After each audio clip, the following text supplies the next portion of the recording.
Hi, Ian. Welcome to the Integrative Health Coach Success Podcast. Good morning. So happy to have you. I'm really looking forward to this conversation.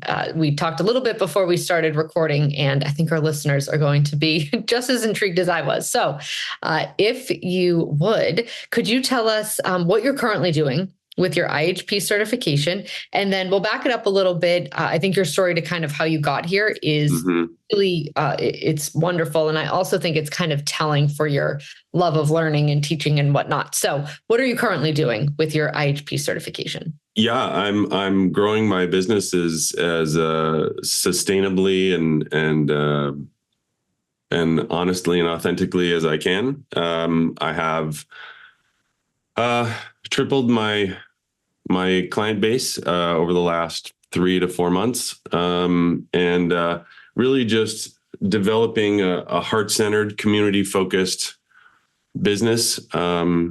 Just really authentically trying to help people, and it is definitely a process. So really just focusing on trying to apply that. I'm currently a professor, but I won't always be a professor, but I always want to be an integrative health practitioner. Yeah. Yeah, it's something I commonly hear. Actually, the episode that will air just before yours will have talked about kind of how it's almost like a passion project retirement plan for this woman who she says, I want to retire from my full-time gig as a massage therapist, but she said that she'll always want to be an IHP and she'll do it as kind of her passion retirement project. And I mean, that's how you know you're doing the right thing, right? It's just not work in that sense. Yeah, I see everybody around me. IHP gives a different level of resolution, a different lens to be able to look at your community and be like, it doesn't have to be where everybody is suffering all the time. It doesn't have to be like that. It can be a different reality. And so that doesn't just come from intention, that comes from action and knowledge and applying that knowledge in a way that is really going to lift everybody up. And I want to be a part of that process. Yes, absolutely. So you mentioned that you're a professor. Tell us a little bit about kind of what led you to IHP, what you were doing before, and how you got here. Yeah, it's a little bit of a winding road, so I don't want to belabor it. But, I've always been a curious person. When I was younger, I always took things apart because I wanted to see how they worked. That led me to study pre-medical biology at Washington State University, and I was very immersed in that. But over time, the more I learned about it, the more something felt off. And I couldn't put my finger on it at first, but I knew something wasn't quite right. And as I started digging, which is my natural inclination, is when I run up against a wall or I feel like something's off, I start digging to find out, well, why am I feeling that? And what I discovered was that the underlying structural elements of the medical industrial complex are really antithetical to my values. And so it really sort of pushed me away from that. It wasn't that I made a different choice. It's that I really was kind of pushed away from that in kind of a sort of an anti-magnetic, repulsive kind of way. And then I really still just wanted to help people. I have a fundamental desire to help people live the best that they can possibly live. And I've always been that way. And so it's been a process of just trying to find my path, and I feel like my whole life I've been trying to do that. And so the next step was to go into cancer research, and I worked with Dr. Margaret Schelling at Washington State. And while I was working in graduate school, I worked as a professional auto mechanic. Same sort of thinking process. I like to take things apart and fix them and identify problems and help people understand. And so there was a lot of education involved with that also. As a cancer researcher, I really just dug into the molecular and cellular details of how life works. And my professor had developed an anti-angiogenesis antibody. And so I helped to develop new methodologies to be able to isolate that and purify it. in a biologically active way. A lot of biotech companies had a struggle with figuring out how to do that, and so I invented a new technique to be able to do that, and that worked really well, and I loved that work. But I ultimately ran into the same head wall, which was the same people control cancer cancer research as control the medical industry. And of course, that makes sense with 2020 hindsight. But at the time, it was kind of a blow. And so I felt a little bit listless, but I really had a strong connection as a teaching assistant. It was some of my favorite times that I spent as a graduate student.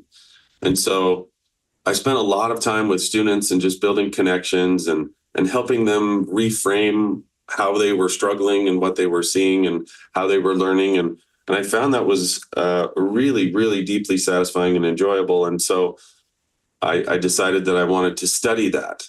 And so there was a lot of literature about people's learning, but mostly it was superficial. And I'm a scientist, so I wanted to dig into the details of that. And so I explored how to measurably improve critical thinking. That's my current area of research as a professor. That work ultimately led me to being a professor at Central Washington University, where I currently work. And so I have a dual appointment in biological sciences and science and mathematics education. And I help people learn. I work, I'm also a co-director of the Center for Excellence in Teaching and Learning, where I help faculty colleagues learn how to teach in a more effective way. Super interesting. And I mean, kind of IHP is so much about teaching clients, right? I always say, like, I'm not telling you what to do. I'm simply educating you about your other options. I'm educating you about what these lab results mean and, steps that you could take to improve X, Y, and Z. And I feel like the education piece for a coach and a client relationship is so important because it is more of like a kind of like a level playing field relationship. And it's not like, doctor and, patient who knows nothing, right? It's just simply so much education sharing that you probably love that aspect of it because it goes right along with what it sounds like you're really good at and you love. It's my favorite part. I think the thing that I've always been drawn to holistic, just ways of thinking. As a martial artist, I think that way anyway. And so it really is natural for me to feel like I'm seeing things from 5 and 6 different perspectives. So that's a good fit. But I think there's maybe nothing more profoundly satisfying than helping somebody recognize where their limitations are biologically, emotionally, psychologically, and weaving those things together in a new tapestry that allows them to live the kind of life that they are called to live, but don't really know how to get there. And so to be the catalyst to help facilitate that kind of transformation is deeply satisfying. Yes. Yeah. Yeah. I couldn't agree more. And it's this kind of way that you just like hold a space for them to flourish, right? You just like show them the possibility. And so many people have transformed in front of my eyes, over the years. And it's the greatest work. It's certainly incredibly soul fulfilling, but also when you know that somebody else, at this point, I probably lost count, but so many of my own clients went on to become IHPs and now they're doing it, right? And so like, you never know who else, by you showing somebody what their true, purpose is, who they're then going to, kind of share that with. And the ripple effect, as Dr. Cabral says, can be profound. I think it's, if I could just be a little impetuous for just a second, the ripple effect is certainly a minimum effect, I would say, but I really view IHP as a fundamental force for good in the world when so much of it has this down pressure of dread and not enough itis, and, just this wasteland of human emotion, right? That so often is put in our face 24/7. Mm-hmm.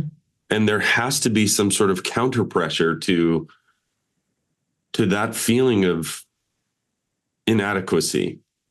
And I really feel like IHP is the counter programming to that. Mm.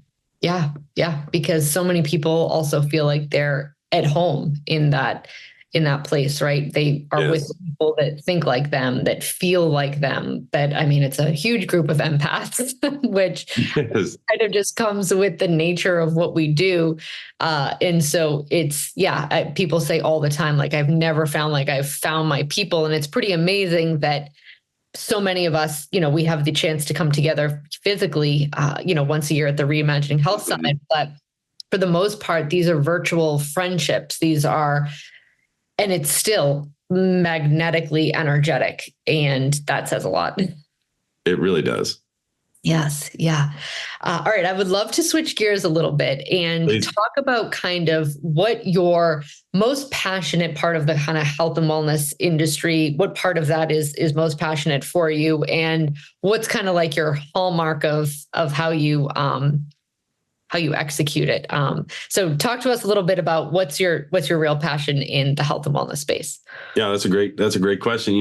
Dr. Cabral talks about that a lot through the IHP training and mastery training. And, I didn't have an answer for that for a while. I tried to just sit back and allow that to sort of develop in an organic way that felt right to me. And so, I really didn't know in the beginning. I do know that most of my clients are female. And that says something about where we are in the health space in general. It also speaks a little bit to sort of the societal aspects of how men and women can sometimes perceive their health and vulnerability in different ways. And so that has really helped me strategize a little bit more. I have started to bring on a few more male clients. And because I have a better idea about how I want to frame that in a way that sort of elevates that feeling of connection, has been really helpful. I would say after having sat with that for a while, I would say that the biggest thing is, as a professional scientist, I'm really drawn to labs. And so I love that aspect of it. But I think where my strengths maybe lie more is connecting the human experience to what those numbers actually mean, and really helping people understand of all of the things that you could do and the deluge of things that people experience on a daily basis with information overload, right? You go online and you see people say, oh, well, you should be at 40% protein in your macros. I just had this conversation yesterday, and I'm like, well, only if you want your kidneys to crap out. Like, you can't do that for long, maybe for a short period of time, but it's still too high. Well, I want to be a better athlete. Well, that's not really going to do it in the way that you want, at least not in a way that's sustainable. So I think that part of my work is, as a martial artist, I train Olympic level athletes, and I have people, thinking about the athletic and the high performance aspects of that. So HPH was a natural for me to be able to kind of leverage that. And that's necessary, but insufficient for me to feel fully complete. And so the other thing that is probably my biggest calling in this is, once we establish a foundation of health, what do we do next? And for me, it's really about bringing an anti-aging component to that. Mm-hmm. Everything to me seems like it revolves around that. And it doesn't matter if you're 25, like my youngest client is 17, just turned 17. He needs anti-aging, not as his first step, but maybe as the third step, right? And building in and sort of internalizing some of those habits that will serve him for the rest of his life. My 72-year-old client is at a different level, and their anti-aging needs are a little bit more acute than, say, somebody that's a lot younger and has a lot more road in front of them. But both of them want to feel their best, look their best, and be able to act their best on a daily basis. And so I would say that anti-aging and longevity component of it, once the foundational stuff is taken care of, is probably where I'm drawn. Yes. Yeah. And there's so much information out there that is kind of, masked as health and wellness, but it's really body transformation. It's really, how do you look good in a bathing suit? And that strategy isn't always what's best for longevity and anti-aging and even inflammation. I recently, my husband's cousin, actually, she was just gaining so much weight. She felt terrible. She felt tired. She had recently worked with a macro coach, and they had her protein set at 140 grams. And I was like, she was eating like 2 meals before bed just to hit her protein goals. And I'm like, okay, so here's what we need to do. You're just set way too high. Like, this is not working for your body. Right. This is like, if you want to be like an Olympic, figure competitor and you want to put on but she wasn't training that way. Yeah. Use all of that protein. So point being is there's so much misinformation out there that looks like it could be health advice, but it's really just body transformation advice. And Dr. Cabral does do a beautiful way of teasing out body transformation versus longevity and anti-aging. And, what does it mean to age well and not just quote unquote look good, right? From inside. No, 100%. And, my current sort of thought experiment, and just playing around with it, on a training level and also on a nutritional level, is, for me, what is the balance? I want to maintain my athleticism, but I also want to live as well as I can. And so what does that balance look like?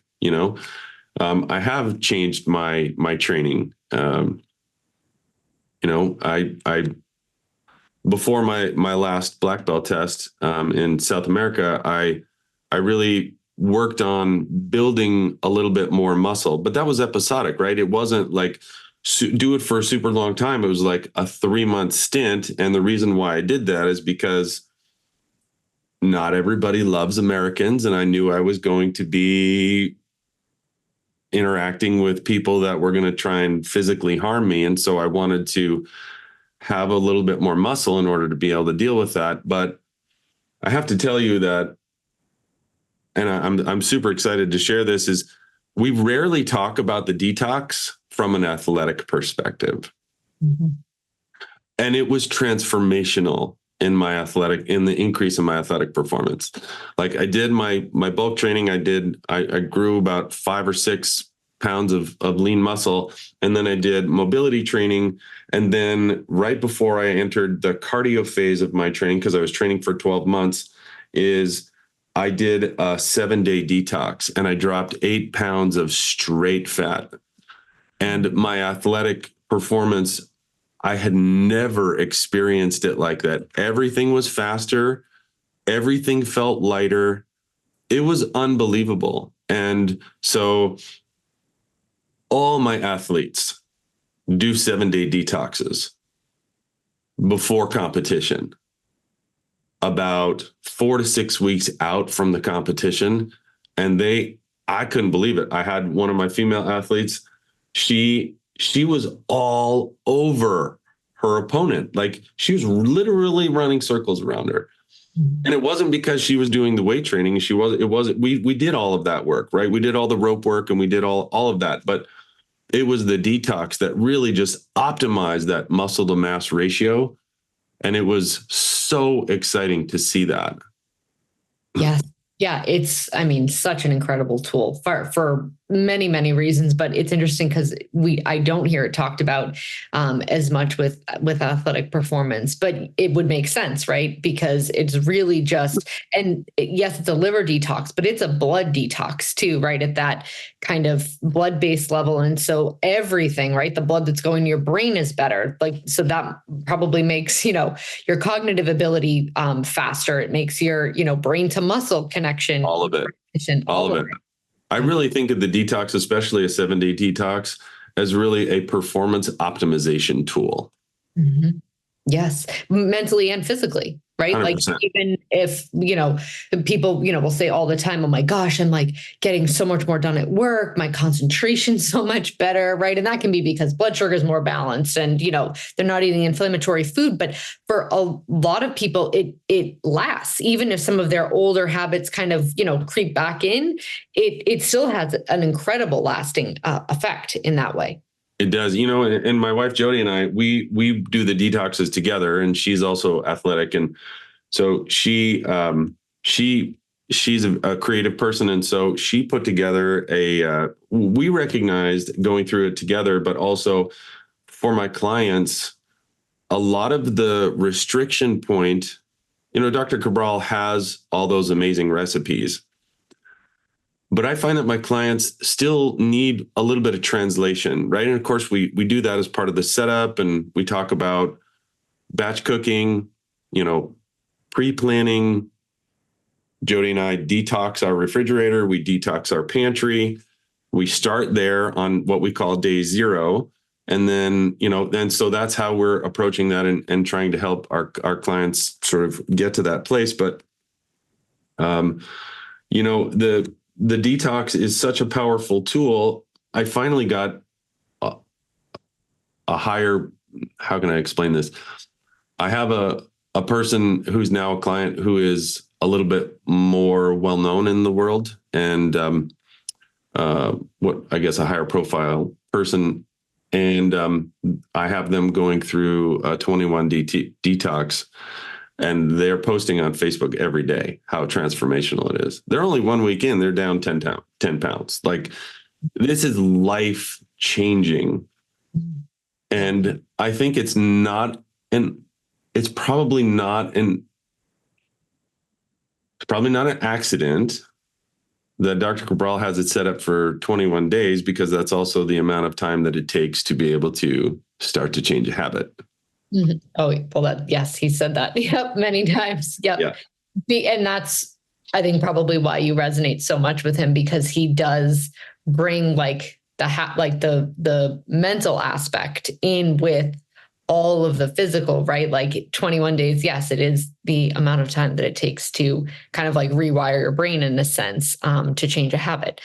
Yeah, it's one of many reasons why I respect him as a fellow scientist, but also as a fellow human, in the focus that he has on really genuinely helping people.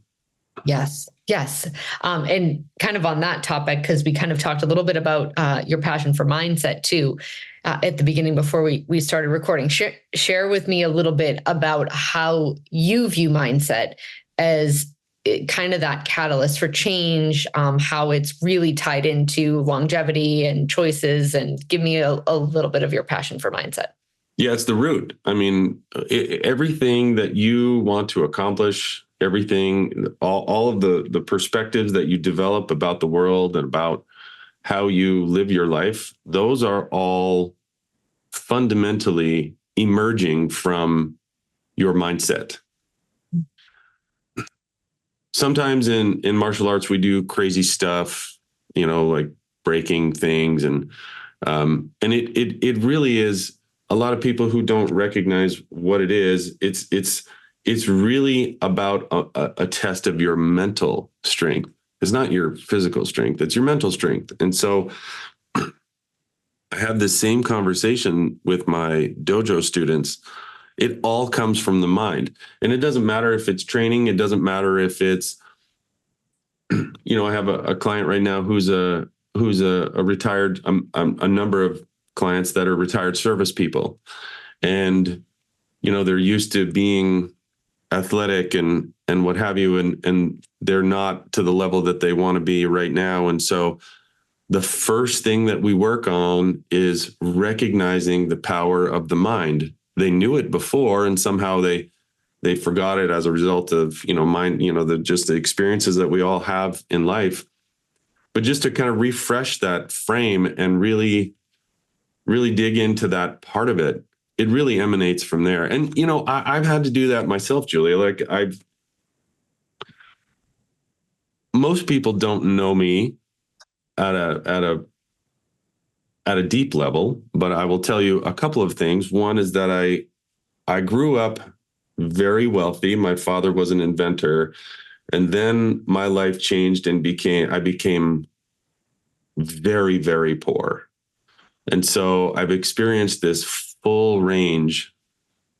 And if I'm honest, I prefer the sort of the poverty aspect of it for its authenticity than the part that was really wealthy. And so for a lot of my life, I had this mindset of only poor people can be authentic, which of course is nonsense.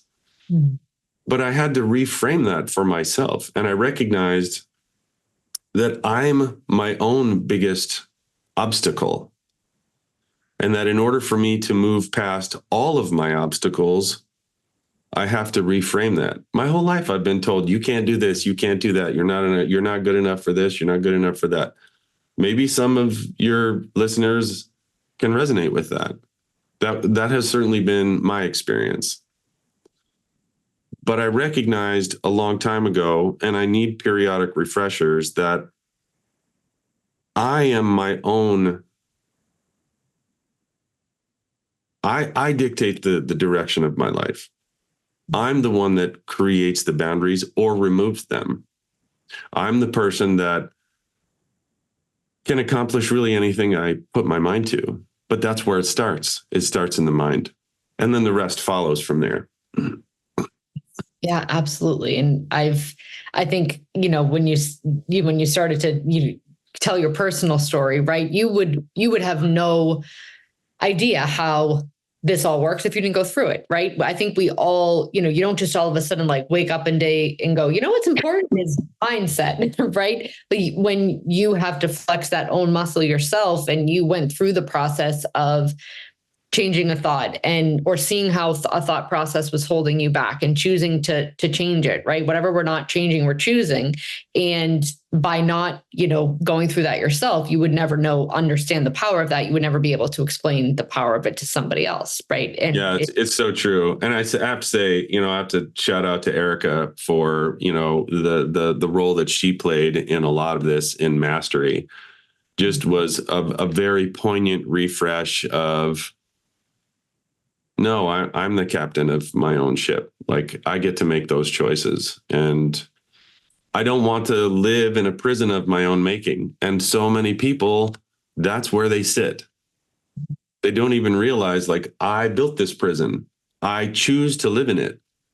Mm-hmm. So as an IHP, part of what I'm trying to do is help people realize, like Neo in the Matrix, right? There is no spoon.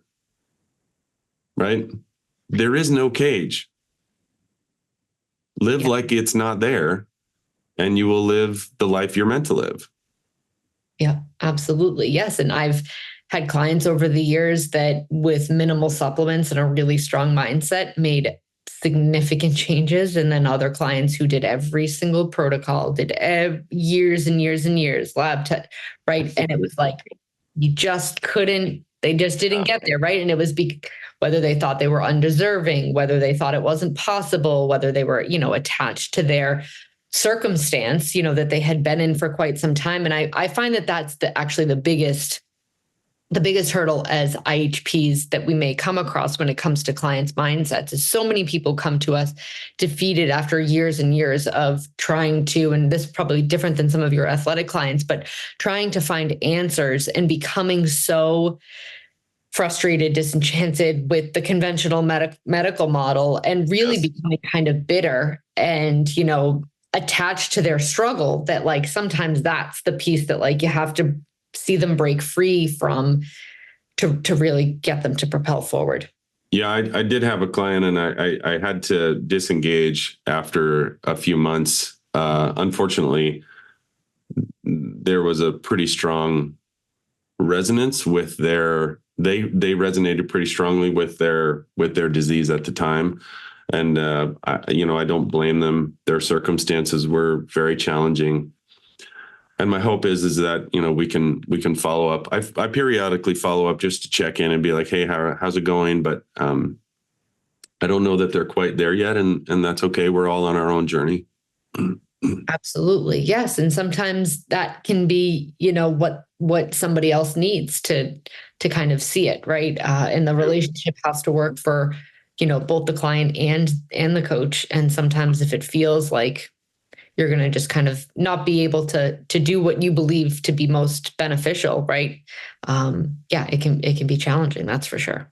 I think that's one of the things about being an IHP that is so profound for me is when you can help someone reframe, and sometimes it's so simple. Like one of my clients is my biggest cheerleader, and they struggled their whole lives with body dysmorphia issues. Mm-hmm. Right. And, first of all, to be able to create a space for that person to feel accepted exactly as they are. I have to tell you, there are a lot. I wasn't really prepared for the number of tears that would be shed by my clients. Mm-hmm. Like Dr. Cabral doesn't talk about that. I'm sure he's well aware of it, but it was a really it's a joyful experience because, and it is a lot of women that are in my practice, that are, my clients that, I just have this new level of appreciation for how exhausting it must be to be a woman in modern society sometimes. Mm-hmm.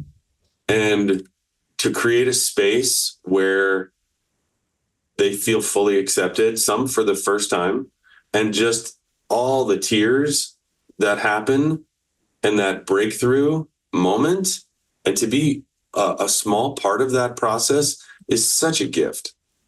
It's so profoundly human. Yeah. It's just awesome to be able to be there for that. And I can tell you, as I have tears in my eyes, as one of those women, I think the profound experience is being seen and accepted, yes, but being seen for what they do, what they sacrifice, where their shortcomings, right? Just being seen. When I think, I had a feeling I was going to cry in this episode, but it took us. I'd like to say I'm sorry, but I'm not really. No. And I never apologize for crying, and our listeners don't cry anyway. So, but I think because our society is just so like, just go to the next thing. Like, it's fine. Great. You did a good job. Now, next thing. Good job. Do your next thing. And there's no time to like stop, see yourself for sure. But I think a lot of the roles that women are playing are, somewhat invisible, right? There's a lot of an invisible load, whether it's mental, whether it's, things that men don't kind of like understand biologically. We do, how we sit up and worry about our kids, or what, not that men don't worry about their kids, but there's so much that I think is invisible for women that when someone sees them, they break down. And because they may have been felt unseen for so long. And then, yes, they feel accepted, right? And truthfully, incredibly trusting of your care, because that is the most fundamental part of connection. And we know that a client won't care what you know until they know how much you care. Yes, I totally agree with that. Jody, my wife, Jody, and I have these conversations so often. And so I've gained, I was raised primarily by women. But I can never fully understand, of course. But just the conversations that we have, and the way that she's vulnerable with me about what it's like to be a woman, it just makes me want to advocate for her like so strongly, because she's so amazing. But there have been plenty of times where she hasn't been seen, and I just find that to be criminal. And so, there's got to be a way to be able to even the scales. And if that means, when a female client comes to me and I can feel I can feel that tight energy coming off of them. Like it's weird. It's kind of a weird thing. Like you can just kind of feel it's a vibe in the room. And sometimes it's just the smallest, quietest questions that open the floodgates. And now all of a sudden you've just changed the whole trajectory of that person's mindset and therefore their life. And that is one of 1,000 reasons why I'm an IHP. Yes. Yeah. It's such a privilege to be able to hold that space for someone. Yeah, absolutely. Yes. And we talked a little bit, I think a few episodes ago, questions can be so, just asking a question can spark so much thought and emotion. I find when I ask women, what do you do that brings you joy? That's usually one that, they'll break down or they're like, wow, I don't even know. And nobody's asked me that lately, and so questions can have an incredible impact on someone's thought process. Yeah. Yes. Thank you so much for this wonderful interview. It was such a pleasure getting to know you. Thank you for sharing with our listeners everything that you did. And I'm so glad you're a part of the IHP community. You're a new member, really, and you've accomplished already so much, have made such contributions. And I'm so grateful to have gotten to interview you. So thank you for being here. It's been my profound pleasure. Thank you for your time today. Thanks, Ian.